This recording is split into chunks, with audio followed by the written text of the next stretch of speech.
Hello guys. In this video, I will show you how to bold text on LinkedIn.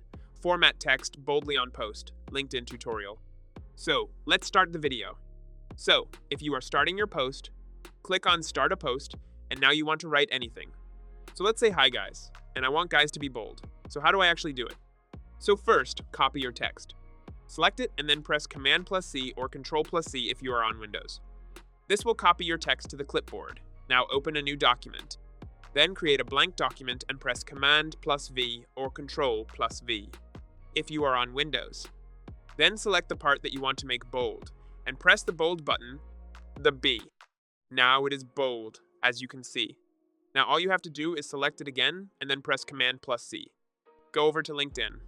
Press Command+V or Control+V. As you can see, your text is now bold. It is really this simple, guys. That's it. If you found this video helpful, don't forget to like and subscribe.